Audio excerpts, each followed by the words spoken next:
तो आज हम करेंगे MGT 211 के मिड्स की तैयारी स्टार्ट करेंगे इंशाल्लाह। बहुत ही कम टाइम में और बहुत ही लेंथी लेक्चर्स को मैं आपको बहुत अच्छे तरीके से समझाऊंगी। आई होप सो आपको ये वीडियो लेक्चर देखने के बाद, सुनने के बाद आपको दोबारा से इसको देखने की ज़रूरत नहीं पड़ेगी और आप जो है वो इजीली अपने पेपर को सॉल्व कर पाएंगे।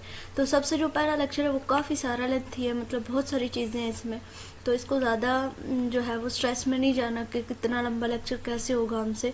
तो चलिए स्टार्ट करते हैं विदाउट टाइम वेस्ट की। तो सबसे पहले हमने बिज़नेस का इंट्रोडक्शन पढ़ना है कि बिज़नेस है क्या। पूरा जो हमारा कोर्स है वो इंट्रोडक्शन टू बिज़नेस है कि बिज़नेस हम लोग स्टार्ट कैसे करते हैं, उसमें क्या क्या चीज़ें ऐसी हैं जो हमें अप्लाई करनी चाहिए और क्या ऐसे उसके नुकसान, हर तरह के बिजनेस के बारे में हम इसमें पढ़ेंगे। तो सबसे पहले बिजनेस की जो डेफिनेशन है वो ये है कि बिजनेस का मतलब क्या है। बिजनेस का मतलब है कि स्टेट ऑफ बीइंग बिजी, ठीक है, कि बिजी रहने को बिजनेस यहाँ पे कहा गया है। उसके अलावा जो जनरली जो बिजनेस की टर्म है उसमें जो तमाम इंसानी सरगर्मियाँ होती हैं, वो अपनी रकम, अपने पैसे कमाने के लिए जो भी इंसान काम करता है उसको बिजनेस का नाम दिया जाता है। फिर कुछ ने अपने अपने मतलब अंदाज में बिजनेसमैन से जो कुछ उन्होंने जो है वो डेफिनेशंस इसकी बताई हैं। सबसे पहले जो है LH हनी ये कहता है कि बिजनेस में be defined as a human activity directed toward providing और acquiring wealth through buying and selling of goods, यानी कि चीज़ों को खरीद के और चीज़ों को बेच के जो लोग कारोबार करते हैं, पैसे कमाते हैं, अपनी दौलत कमाते हैं, उसको बिजनेस का नाम दिया है। उसके बाद इन्होंने भी मतलब ये सब जो है ना, ये आप इनके एक दफ़ा नाम याद कर लीजिएगा अच्छे से और जो इनकी डेफिनेशंस हैं वो देख लीजिएगा। अगर ये शॉर्ट क्वेश्चन में आ जाएंगे आप बिजनेस की डेफिनेशन जो है वो बताएं किसी इसके वर्ड में, BH व्हीलर के वर्ड में, या फिर LH हनी, या फिर स्टीफन सेज, इन सब ने मतलब क्या क्या कहा था, ठीक है। तो उसके बाद जो है वो बिज़नेस के करेक्टरिस्टिक हैं कि कौन कौन से एसेंशियल करेक्टरिस्टिक हैं, ज़रूरी हदायत हैं जिनको हम लोग मद्देनज़र रखते हुए जो है वो एक बिज़नेस जो है बिज़नेस को रन करने के लिए हमारे पास जो करेक्टरिस्टिक है वो कौन कौन से इंपॉर्टेंट। तो सबसे पहले कैपिटल आता है। कैपिटल जो है वो क्या है कि is the life blood of every business, it is the most essential and the important element of the business, यानी कि बहुत ही ज़रूरी पार्ट है। ये जितने भी मतलब लंबे लंबे आपके पास पॉइंट है, ये 20-20, 25-25 हैं, तो आप तकरीबन 10-15 जो है उनके पहले सबसे पहले आप इनके नाम अपने माइंड में रखें। जितनी भी हेडिंग्स है ना, आपको हेडिंग्स सही से तैयार होनी चाहिए। हेडिंग्स तैयार होंगी तो जो इनके अंदर लिखा होता है वो हमारी सेल्फ राइटिंग भी होनी चाहिए इतनी कि हम लोग उसके बारे में सेम टू सेम हम हैंडआउट्स वाला तो लिख नहीं सकते, तो कम अज़ कम इतना होना चाहिए, हमारे कंसेप्ट इतने क्लियर होने चाहिए कि हम जो है वो उस हेडिंग को देखते हुए हम 1 से 2 या 2 से 3 लाइन्स उसकी लिख सकें, ठीक है। तो उसके बाद है creation of utility. Utility is an economic term referring to that characteristic of the certain community which can satisfy any human needs, यानी कि किसी भी इंसानी ज़रूरत को पूरा करने के लिए जो है जो हम लोग काम करते हैं उसमें ये आ जाता है, ठीक है। Dealings in goods and services के जो चीज़ों को मतलब बेचना है या ख़रीदना है उनको किस तरह से तरतीब देना है वो हमें पता होना चाहिए। एम्प्लॉयमेंट क्या है। Business is a good source of employment for its owner as well as for other people, यानी कि एक जो बिज़नेस का मालिक है उसके लिए भी ये बिज़नेस जो है वो अच्छा एक ज़रिया है, और उसके अलावा जो दूसरे लोग हैं जो उस ऑनर के नीचे रह के उसको बिज़नेस चलाने में हेल्प करते हैं उनके लिए भी इस्लामिक प्रोसेस होना चाहिए हमारा बिज़नेस में। मतलब कोई भी इस तरह की रिश्वत नहीं होनी चाहिए या कोई भी गलत तरीके से हम लोग जो है वो अपना कारोबार ना चला रहे हों। उसके बाद मोटिव जो हमारा होता है, मकसद होता है, वो क्या होता है कि प्रॉफिट को जो है वो अर्न करना है हम लोगों ने, हमें मुनाफा आना चाहिए। और उसके अलावा मतलब अगर कोई काम हम लोग करते हैं तो वो जो है वो बिज़नेस नहीं होगा, वो हम लोग जैसे क्या दिहाड़ी जिसको हम कहते हैं, दिहाड़ीदार जो मजदूर होता है उसको ये नहीं होता कि मुझे मुनाफा कमाना है, उसको उतने ही पैसे मिलेंगे जितना वो काम करेगा, ठीक है। तो जो बिज़नेस होता है उसमें ये होता है कि हमें हमारा मोटिव जो होता है, हमारा मकसद ये होता है कि हमने वहाँ से प्रॉफिट लेना है। ऑर्गेनाइजेशन के every business made an organisation for its successful warning, यानी कि वर्किंग, यानी कि जो भी एक बिजनेस चल रहा होता है उनका एक मखसूस किस्म का एक बनाया जाता है, उनकी ऑर्गेनाइजेशन होती है या किस तरह वो प्रॉपर तरीके से जो है वो एक बिजनेस को रन करेंगे। Production or the purchases of the goods, यानी कि गुड्स जो है मतलब जो चीज़ें हम लोग बना कैसे रहे हैं उनको आगे से हम लोग प्रोडक्ट कैसे हमारी आ रही हैं और लोगों तक हम लोग कैसे उनको पहुंचा रहे हैं। रेगुलर ट्रांजेक्शन में क्या आएगा कि business as a nature of the regular dealings and series of transaction, यानी कि डेली बेसिस के ऊपर हमारा जो क्या किरदार अपने बिजनेस में वो आएगा। रिस्क एंड अनसर्टेनिटीज, बिजनेस में बहुत ज़्यादा ये होता है कि मतलब हमें रिस्क लेना पड़ता है। कोई भी काम हम लोग शुरू करते हैं तो हमें स्टार्टिंग में नहीं पता होता कि ये इसमें हमें कितना फ़ायदा है और कितना नुकसान है। ठीक है। तो ये सारी चीजें मद्देनजर रखते हुए हम लोगों को बिजनेस जो है वो स्टार्ट करना चाहिए। Sales are transfer for the value, another characteristic of the business sales the transfer of goods for the values, यानी कि अच्छे तरीके से हम लोगों को उनकी जो ट्रांसफर वो करनी चाहिए। जो सेल्स है हम लोगों की, सोशल वेलफेयर हम लोगों में होना चाहिए। ये थे हमारे पास कैरेक्टरिस्टिक ऑफ द बिजनेस, ठीक है। देन नेचर ऑफ बिजनेस की क्या है, नेचर ऑफ बिजनेस में भी आप लोगों ने जो इंपॉर्टेंट पॉइंट्स हैं, जो इनके हेडिंग्स हैं, हर टाइम मैं यही आप लोगों को सजेशन दूंगी कि आप लोगों को हेडिंग्स सबसे पहले अच्छे तरीके से तैयार होनी चाहिए। हेडिंग्स तैयार हो जाएंगी तो उसमें जो भी हम लोग पॉइंट लिखेंगे वो हमारा एक पॉइंट तकरीबन बन जाएगा। अगर हेडिंग सारी एक दफ़ा लिख के फिर 1 बाय 1 उनकी डेफिनेशन करना स्टार्ट कर दें तो 1 से 1.5 लाइन भी काफ़ी होती है, ठीक है। Business is an economic activity as it is concern with the creation of wealth through the satisfaction of human wants. उसके बाद ह्यूमन एक्टिविटी हमारे पास आ जाएगा, सोशल प्रोसेस है, सिस्टम है, यानी कि ये हमारे पास क्या है, बिजनेस की नेचर है, यानी कि बिजनेस को होना कैसा चाहिए, ठीक है। उसमें सोशली किस तरह होना चाहिए। उसके बाद सिस्टम हमारे बिजनेस का किस तरह होना चाहिए कि हम लोग कैसे चीज़ों को अरेंज करते हैं या उसको किस तरह रखते हैं, अच्छे तरीके से इस्टेब्लिश होना चाहिए, ठीक है। कंपोनेंट बिजनेस के क्या है, बिजनेस के 2 कंपोनेंट है, एक होता है इंडस्ट्री और एक होता है कॉमर्स। इंडस्ट्री में क्या होता है कि हम लोग कहते हैं कि ये उस चीज़ की इंडस्ट्री है, ठीक है, जैसे कि सीमेंट की हो गई, तो उसमें हमारे पास चीज़ें बनती हैं, ठीक है। ट्राई टू मेक, इसको हम क्या करेंगे कि खुद अपनी वर्डिंग में लिखेंगे इंडस्ट्री को। Industry production and preparation of goods and services, मतलब इसमें पूरा जो बिजनेस हमारा जहाँ से स्टार्ट होता है वो इंडस्ट्री से होता है, ठीक है। हम एक इंडस्ट्री में हमारी चीज़ें बनती हैं, किस तरह हम लोग उनको फिर आगे पैकिंग करते हैं या किस तरह लोगों तक पहुँचाते हैं, वो एक अगला प्रोसेस आ जाता है, ठीक है। जो चीज़ों का मटीरियल हम लोग कहाँ से लाते हैं, इंडस्ट्री में बहुत सारी मशीनरीज की ज़रूरत होती है, तो इस तरीके से करके हम ये पॉइंट बनाएंगे। फिर आगे से इंडस्ट्री की 2 काइंड्स होती हैं, एक प्राइमरी इंडस्ट्री होती है और एक सेकेंडरी इंडस्ट्री होती है।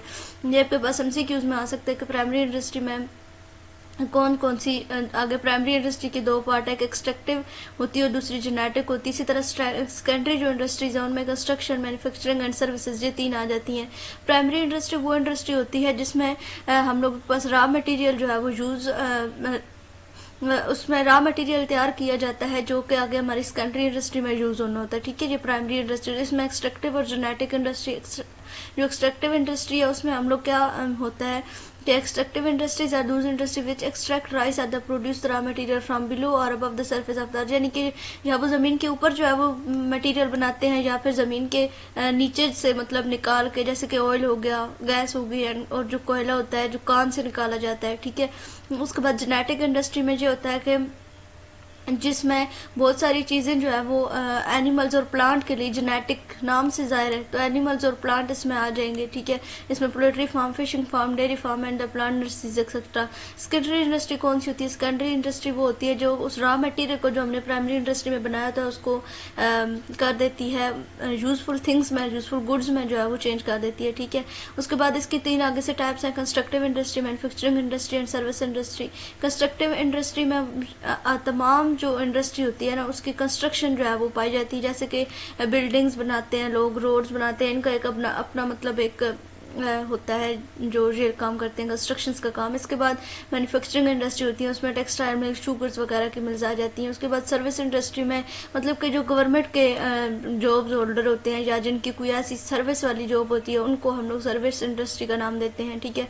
फिर हमारे पास कॉमर्स क्या है, कॉमर्स की जो छोटी सी डेफिनेशन हम ये कर सकते हैं, trades and aid to trades is called the commerce. ऊपर से अगर आप पढ़ना चाहें तो उसके अलावा ये जो डेफिनेशन है इसको आप एक दफ़ा तैयार कर सकते हैं कि इसमें क्या आता है। Commerce is the second component of the business, ठीक है। फर्स्ट जो था वो हमारे पास इंडस्ट्री था और कॉमर्स जो है वो सेकंड है। इसमें तमाम एक्टिविटीज़, फंक्शन और इंस्टीट्यूशंस आ जाते हैं जो कि गुड्स को एक जगह से दूसरी जगह ट्रांसफ़र करते हैं, या फिर जो इंडस्ट्रीज होती हैं उनमें क्या काम होता है वो सारा। तो इसके स्कोप क्या है कॉमर्स का, ट्रेड्स पहला और दूसरा एड्स ऑफ ट्रेड। ये क्या होते हैं, ट्रेड जो है उसको कहते हैं system or the channel which help the exchange of goods is called the trade, यानी कि तिजारत जिसको हम लोग कहते हैं, यानी कि एक ऐसा चैनल होता है जो हेल्प करता है गुड्स को एक्सचेंज करने की, उसको हम ट्रेड्स कहते हैं। ट्रेड्स की 2 टाइप्स होती हैं, होम ट्रेड होता है और फॉरेन ट्रेड। होम ट्रेड वो होता है कंट्री में लोग अपनी कंट्री में चीज़ बनाते हैं और अपनी सेल भी कर में जो है वो सेल भी कर देते हैं। उसके बाद इसके आगे से 2 तरह की होती है, मतलब हम लोग बेचते किस तरह और लेते कहाँ से। होलसेल ट्रेड होता है और रिटेल ट्रेड होता है। होलसेल वो होता है जैसे कि हम लोग बाजार में जाते हैं तो हम कहते हैं कि हम होलसेल वाली दुकान पर जाएंगे और वहाँ से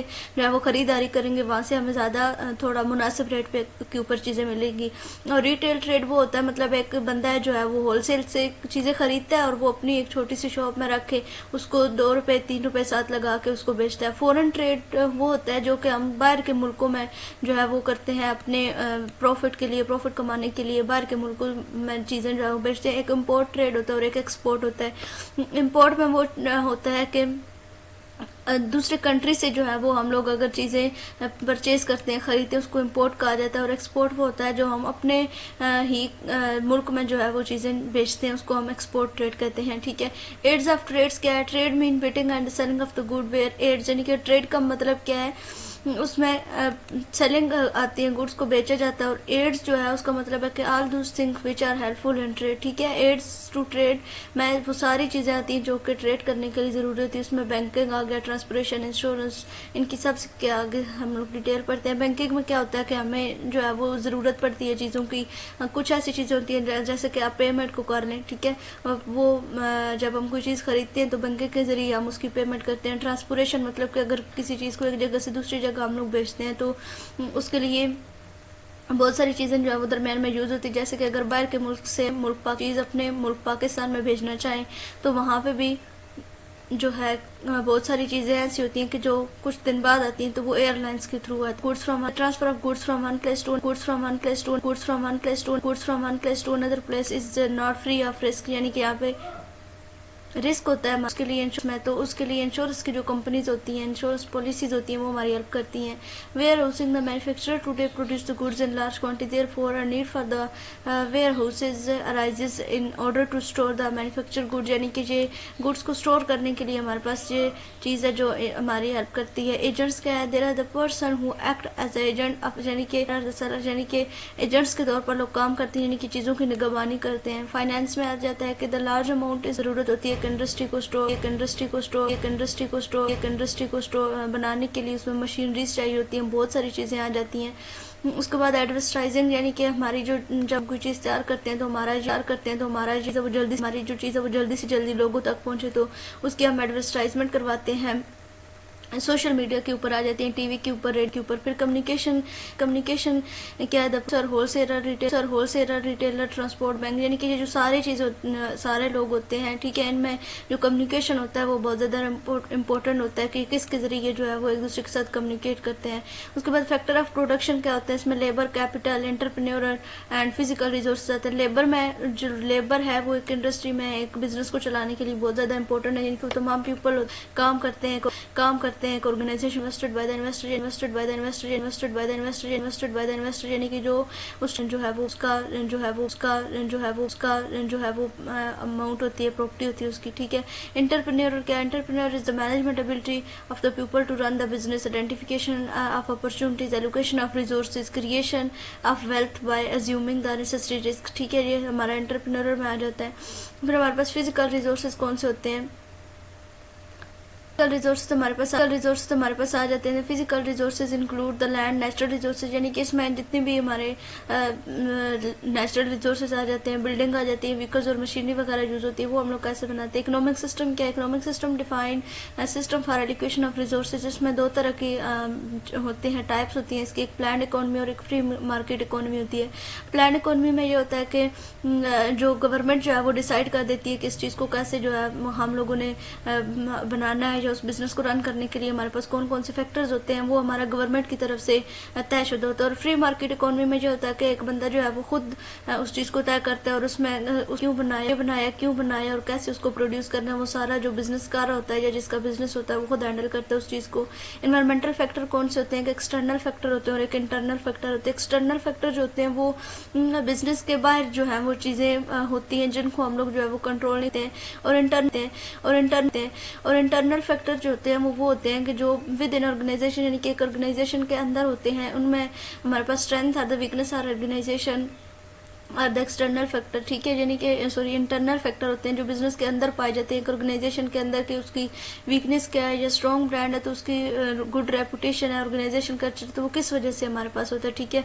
वीकनेस क्या है ऑर्गेनाइजेशन की, उनमें कौन कौन सी चीज़ें जो है वो उस चीज़ की वीकनेस का जरिए बनती है, ये हमारे पास इंटरनल होते हैं, ठीक है। SWOT एनालिसिस कौन सी होती है, is strength, weakness and opportunities and threats, यानी कि इसमें ये तीनों चीज़ें जो है वो आ जाती है। स्ट्रेंथ में क्या होता है, इसमें जो है वो ऑर्गेनाइजेशन एक ऑर्गेनाइजेशन की कैपेबिलिटीज़ होती हैं एक ऑर्गेनाइजेशन की, जो कि इस ऑर्गेनाइजेशन को कुछ भी काम परफॉर्म करने के लिए तैयार करती है। उसमें ऑर्गेनाइजेशन का नेम आ जाता है, एक ब्रांड का नेम, यानी कि हमें वो ब्रांड का नेम करना चाहिए जो कि ऑलरेडी एक मार्केट में ना पाया जाए, ठीक है। हमें डिफरेंट जो है वो चीज़ सोचनी चाहिए।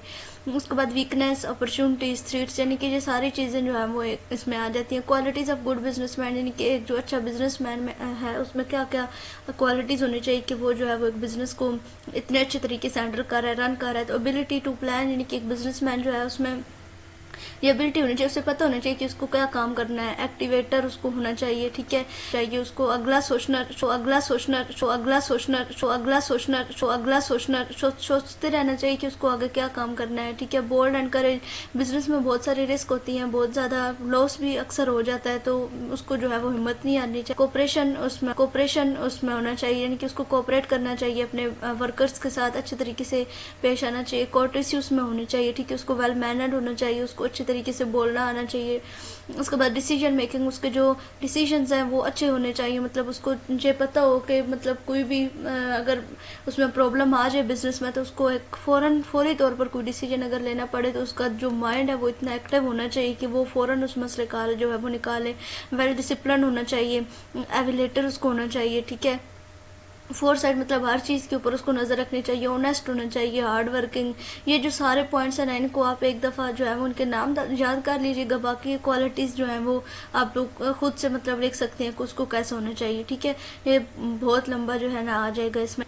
आज का लेक्चर आई होप सो आपको बहुत अच्छी तरीके से समझ आ गया होगा। इनके जो पॉइंट्स के नाम है ना, ये आप लोगों ने कम अज़ कम मतलब हर जो पॉइंट है उसके बहुत ज़्यादा दिए गए हैं, तो आप 7 से 8 अगर सही तैयार कर लें तो जो अगर हम पेपर में लिखेंगे तो हमारे लिए 5 पॉइंट भी जो है वो मीनिंग रखते हैं, हमारे जो है वो मार्क्स अच्छे आ सकते हैं। तो आई होप सो आपको ये लेक्चर समझ आ गया होगा। मज़ीद हेल्प के लिए आप व्हाट्सएप ग्रुप ज्वाइन कर सकते हैं। मिलते हैं अपने अगले लेक्चर में, तब तक के लिए अल्लाह हाफ़िज़।